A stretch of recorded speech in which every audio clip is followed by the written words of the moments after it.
ओम शांति। 23 दिसंबर 2024 के ईश्वरीय महावाक्य।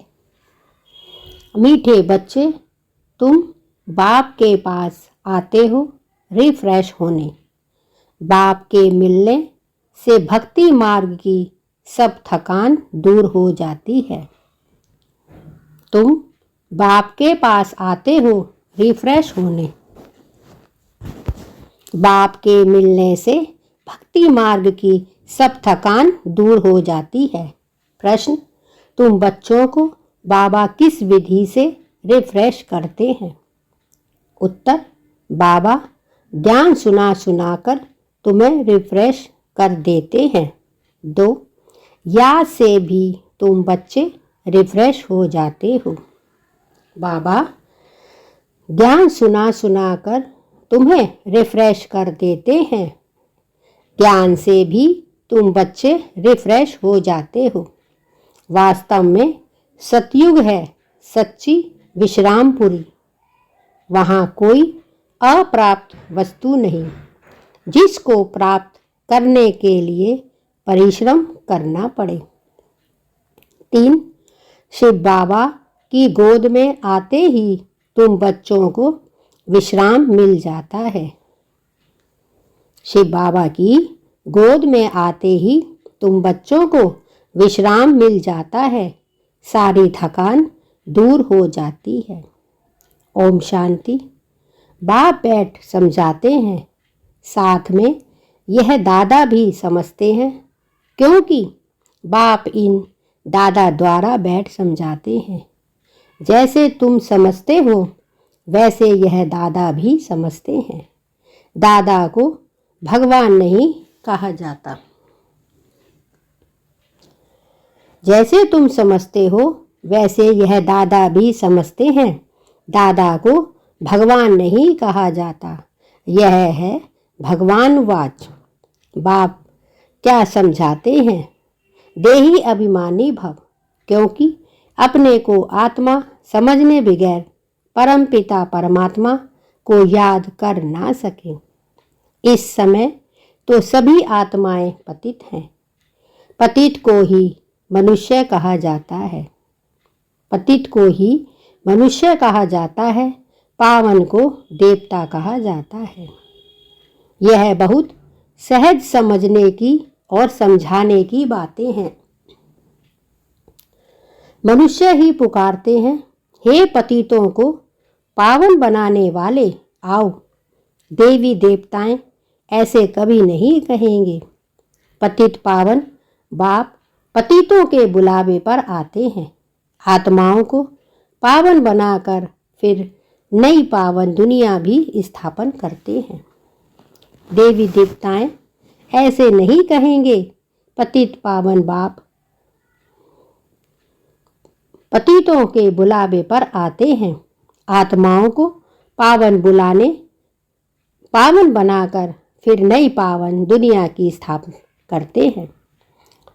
आत्मा ही बाप को पुकारती है, शरीर तो नहीं पुकारेगा। पारलौकिक बाप जो सदा पावन है उसे ही सब याद करते हैं। यह है पुरानी दुनिया। बाप नई पावन दुनिया बनाते हैं। कई तो ऐसे भी हैं जो कहते हैं हमको तो यहाँ ही अपार सुख है, धन माल बहुत है। वह समझते हैं हमारे लिए स्वर्ग यही है।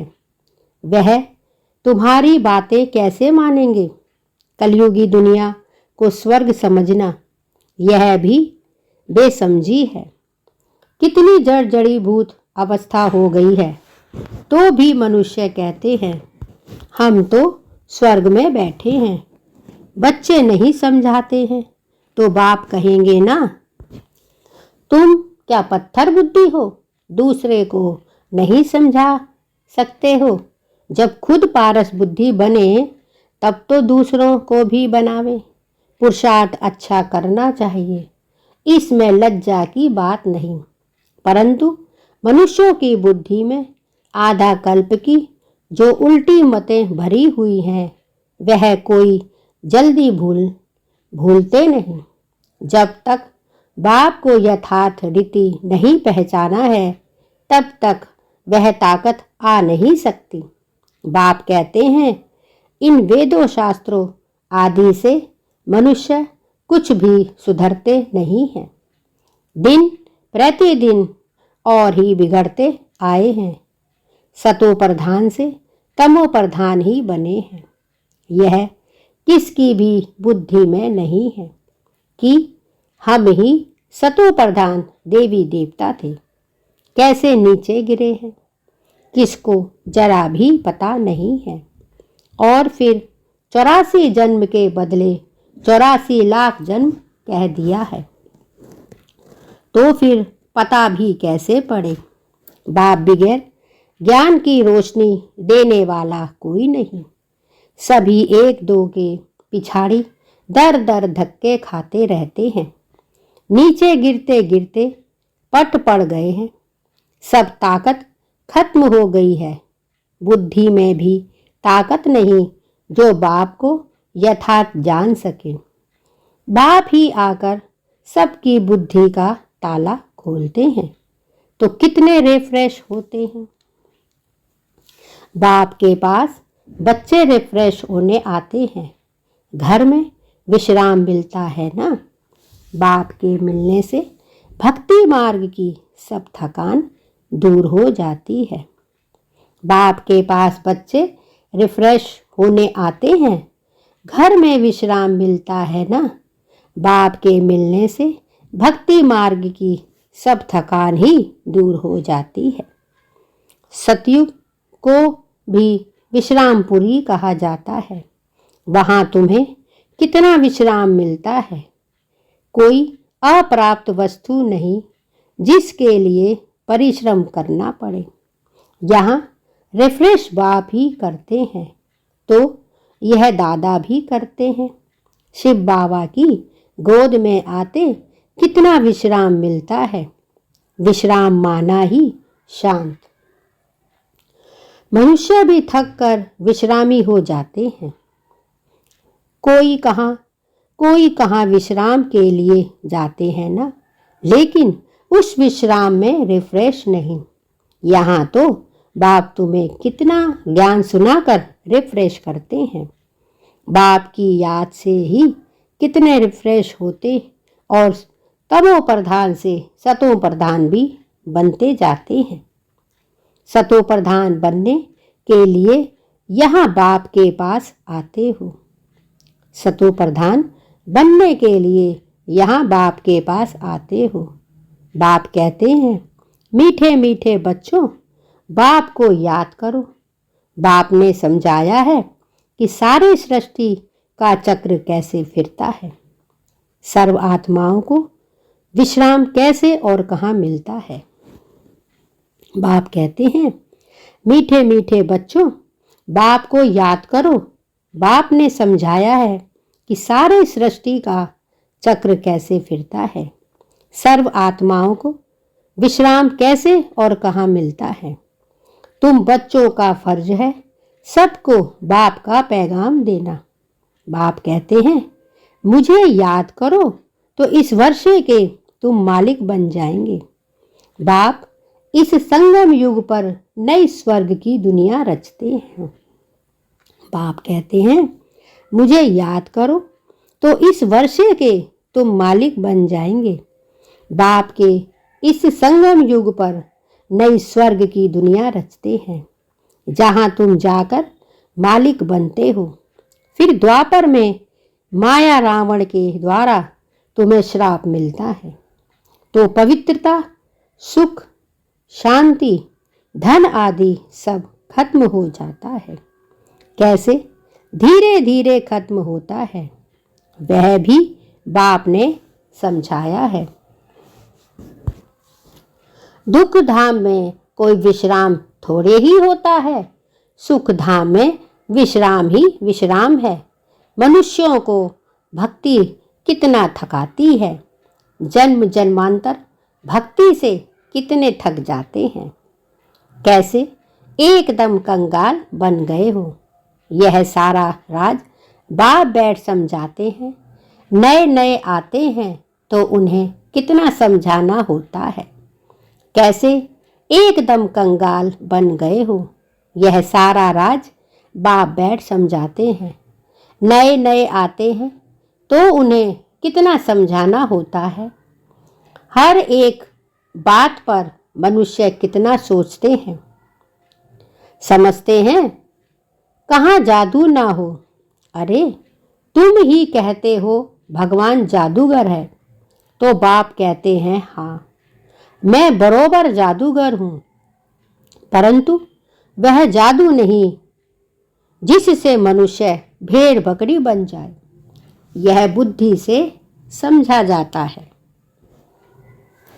यह तो जैसे रीढ़ मिसल है, गायन भी तो है सुरमंडल से साज से। इस समय तो जैसे सभी मनुष्य रीढ़ बकरियां हैं। इस समय तो जैसे सभी मनुष्य रीढ़ बकरियां हैं। यह बातें सारी यहाँ की हैं, इस समय का ही गायन है। कल्प के पिछाड़ी को भी मनुष्य समझ नहीं सकते। बाप कहते हैं कल्प के पिछाड़ी को भी मनुष्य समझ नहीं सकते हैं। चंडिका का कितना बड़ा मेला लगता है। वह कौन थी? कहते हैं वह एक देवी थी। ऐसा नाम तो कहाँ कोई होता ही नहीं। सतयुग में कितने अच्छे सुंदर नाम होते हैं। सतयुगी संप्रदाय को श्रेष्ठाचारी कहा जाता है। सतयुगी संप्रदाय को श्रेष्ठाचारी कहा जाता है। कलयुगी संप्रदाय को कितना छी टाइटल देते हैं। अभी के मनुष्यों को श्रेष्ठ नहीं कहेंगे, देवताओं को श्रेष्ठ कहा जाता है। गायन भी है मनुष्य से देवता, देवता से मनुष्य कैसे बनते हैं, यह राज बाप ने तुम्हें समझाया है। उनको डीटी वर्ल्ड, इनको ह्यूमन वर्ल्ड कहा जाता है। दिन को सोजरा, रात को अंधियारा कहा जाता है। ज्ञान है सोजरा, भक्ति है अंधियारा। अज्ञान नींद कहाँ जाता है ना, अज्ञान नींद कहा जाता है ना। तुम भी समझते हो कि आगे हम कुछ भी नहीं जानते थे, तो नेति नेति कहते थे, अर्थात हम नहीं जानते। अभी तुम समझते हो, हम भी तो पहले नास्तिक थे, बेहद के बाप को ही नहीं जानते थे। वह है असली अविनाशी बाबा, उसे सर्व आत्माओं का बाप कहा जाता है। तुम बच्चे जानते हो, अभी हम उस बेहद के बाप के बने हैं। बाप बच्चों को गुप्त ज्ञान देते हैं। यह ज्ञान मनुष्य के पास कहाँ मिल ना सके। आत्मा भी गुप्त है। गुप्त ज्ञान आत्मा धारण करती है। आत्मा ही मुख द्वारा ज्ञान सुनाती है। आत्मा ही गुप्त बाप को गुप्त याद करती है। बाप कहते हैं बच्चों, देह अभिमानी नहीं बनो। देह अभिमान से आत्मा की ताकत खत्म होती है। आत्म अभिमानी बनने से आत्मा में ताकत जमा होती है। बाप कहते हैं ड्रामा के राज को अच्छी रीति समझकर चलना है। इस अविनाशी ड्रामा के राज को जो ठीक रीति जानते हैं वह सदा हर्षित रहते हैं। इस समय मनुष्य ऊपर जाने की कितनी कोशिश करते हैं। समझते हैं ऊपर में दुनिया है। शास्त्रों में सुन रखा है ऊपर में दुनिया है, तो वहाँ जाकर देखें जहाँ दुनिया बसाने की कोशिश करते हैं। दुनिया तो बहुत बसाई है ना। भारत में सिर्फ एक ही आदि सनातन देवी देवता धर्म था और कोई खंड आदि नहीं था। फिर कितना बसाया है। तुम विचार करो, भारत के कितने थोड़े टुकड़े में देवताएं होते हैं। जमुना के किनारे पर ही परिस्थान था जहाँ यह लक्ष्मी नारायण राज्य करते थे। कितनी सुंदर शोभा मान सतो प्रधान दुनिया थी, नेचुरल ब्यूटी थी। आत्मा में ही सारा चमत्कार रहता था। आत्मा में ही सारा चमत्कार रहता है। बच्चों को दिखाया था श्री कृष्ण का जन्म कैसे होता है। सारे कमरे में जैसे रोशनी हो जाती है तो बाप बैठकर बच्चों को समझाते हैं। अभी तुम परिस्तान में जाने के लिए पुरुषार्थ कर रहे हो, बाकी ऐसे नहीं तालाब में डुबकी लगाने से परियां बन जाएंगे। यह सभी झूठे नाम रख दिए हैं। लाखों वर्ष कह देने से बिल्कुल ही सब कुछ भूल गए हैं। अभी तुम अभूल बन रहे हो। नंबरवार पुरुषार्थ अनुसार विचार किया जाता है। इतनी छोटी सी आत्मा कितना बड़ा पाठ शरीर से बजाती है। फिर शरीर से आत्मा निकल जाती है तो शरीर का देखो क्या हाल हो जाता है। आत्मा ही पाठ बजाती है। कितनी बड़ी विचार की बात है। सारी दुनिया के एक्टर्स आत्माएं अपनी एक्ट अनुसार ही पाठ बजाते हैं। कुछ भी नर्क नहीं पड़ सकता, कुछ भी फर्क नहीं पड़ सकता है। हूबहू सारी एक्ट फिर से रिपीट हो रही है। इसमें संशय कर नहीं सकते। हर एक की बुद्धि में फर्क पड़ सकता है, क्योंकि आत्मा तो मन बुद्धि सहित है ना। बच्चों को मालूम है कि हमको स्कॉलरशिप लेनी है तो दिल अंदर खुशी होती है। बच्चों को मालूम है कि हमको स्कॉलरशिप लेनी है तो दिल अंदर खुशी होती है। यहाँ भी अंदर आने से ही एम ऑब्जेक्ट सामने देखते हैं तो खुशी तो जरूर होगी। अभी तुम जानते हो हम यह देवी देवता बनने के लिए यहाँ पढ़ते हैं। ऐसा कोई स्कूल नहीं जहाँ दूसरे जन्म की एम ऑब्जेक्ट को देख सकें। तुम देखते हो कि हम लक्ष्मी नारायण जैसे बन रहे हैं। बाप कहते हैं अभी तुम जानते हो हम यह देवी देवता बनने के लिए यहाँ पढ़ते हैं। ऐसा कोई स्कूल नहीं जहाँ दूसरे जन्म की एम ऑब्जेक्ट को देख सकें। तुम देखते हो कि हम लक्ष्मी नारायण जैसे बन रहे हैं। अभी हम संगम युग पर हैं जो भविष्य में इन जैसा लक्ष्मी नारायण बनने की पढ़ाई कर रहे हैं। बाप कहते हैं तुम देखते हो कि हम लक्ष्मी नारायण जैसे बन रहे हैं। अभी हम संगम युग पर है जो भविष्य में इन जैसा लक्ष्मी नारायण बनने की पढ़ाई पढ़ रहे हैं। कितनी गुप्त पढ़ाई है। एम ऑब्जेक्ट देख कितनी खुशी होनी चाहिए। एम ऑब्जेक्ट देख कितनी खुशी होनी चाहिए। खुशी का पारावार नहीं। स्कूल व पाठशाला हो तो ऐसी है कि कितनी गुप्त परंतु जबरदस्त पाठशाला है। जितनी बड़ी पढ़ाई उतनी ही फैसिलिटीज रहती है, परंतु यहाँ तुम पट पर बैठ पढ़ते हो।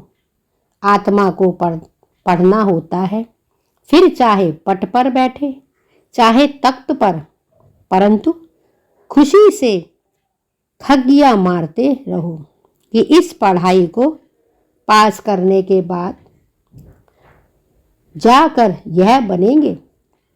अभी तुम बच्चों को बाप ने आकर अपना परिचय दिया है। अभी तुम बच्चों को बाप ने आकर अपना परिचय दिया है कि मैं इनमें प्रवेश कर तुम्हें पढ़ाता हूँ। बाप देवताओं को नहीं पढ़ाएंगे। देवताओं को यह ज्ञान कहाँ। मनुष्य तो मूंझते हैं।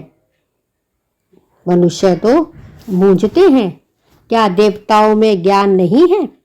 देवताएं ही इस ज्ञान से देवता बनते हैं। देवताएं ही इस ज्ञान देवता बनते हैं। देवता बनने के बाद फिर ज्ञान की क्या दरकार है। लौकिक पढ़ाई से बैरिस्टर बन गया, कमाई में लग गया, फिर बैरिस्ट्री पढ़ेंगे क्या। अच्छा, मीठे मीठे सिकी लदे बच्चों प्रीत, माता पिता बाप दादा का याद प्यार और गुड मॉर्निंग। रूहानी बाप की रूहानी बच्चों को नमस्ते, और हम सब रूहानी बच्चों की रूहानी माता पिता बाप दादा को याद प्यार, गुड मॉर्निंग और नमस्ते। धारणा के लिए मुख्य सार। 1. अविनाशी ड्रामा के राज को यथार्थ समझ हर्षित रहना है। इस ड्रामा में हर एक एक्टर का पार्ट अपना अपना है जो हूबहू बजा रहे हैं। अविनाशी ड्रामा के राज को यथार्थ समझ हर्षित रहना है। इस ड्रामा में हर एक एक्टर का पार्ट अपना अपना है जो हूबहू बजा रहे हैं। 2. एम ऑब्जेक्ट को सामने रख खुशी में खग्गियाँ मारनी है। बुद्धि में रहे हम इस पढ़ाई से ऐसा लक्ष्मी नारायण बनेंगे। एम ऑब्जेक्ट को सामने रख खुशी में खग्गियाँ मारनी है। बुद्धि में रहे हम इस पढ़ाई से ऐसा लक्ष्मी नारायण बनेंगे। वरदान। याद और सेवा के शक्तिशाली आधार द्वारा तीव्र गति से आगे बढ़ने वाले मायाजीत भव। याद और सेवा की शक्तिशाली आधार द्वारा तीव्र गति से आगे बढ़ने वाले मायाजीत भव। ब्राह्मण जीवन का आधार याद और सेवा है। यह दोनों आधार सदा शक्तिशाली हों तो तीव्र गति से आगे बढ़ते रहेंगे। अगर सेवा बहुत है, याद कमज़ोर है, व याद बहुत अच्छी है और सेवा कमज़ोर है, तो भी तीव्र गति नहीं हो सकती। याद और सेवा दोनों में तीव्र गति चाहिए। याद और निस्वार्थ सेवा साथ साथ हो तो माया जीत बनना सहज है। हर कर्म में कर्म की समाप्ति के पहले सदा विजयी दिखाई देगी। ब्राह्मण जीवन का आधार याद और सेवा है। यह दोनों आधार सदा शक्तिशाली हो तो तीव्र गति से आगे बढ़ते रहेंगे। अगर सेवा बहुत है, याद कमज़ोर है, व याद बहुत अच्छी है, सेवा कमज़ोर है, तो भी तीव्र गति हो नहीं सकती। याद और सेवा दोनों में तीव्र गति चाहिए। याद और निस्वार्थ सेवा साथ साथ हो तो माया जीत बनना सहज है। हर कर्म में कर्म की समाप्ति के पहले सदा विजयी दिखाई देगी। स्लोगन। इस संसार को अलौकिक खेल और परिस्थितियों को अलौकिक खिलौने के समान समझकर चलो। इस संसार को अलौकिक खेल और परिस्थितियों को अलौकिक खिलौने के समान समझकर चलो। यह थे बाबा के आज के अनमोल मधुर महावाक्य। शुक्रिया बाबा, शुक्रिया। ओम शांति।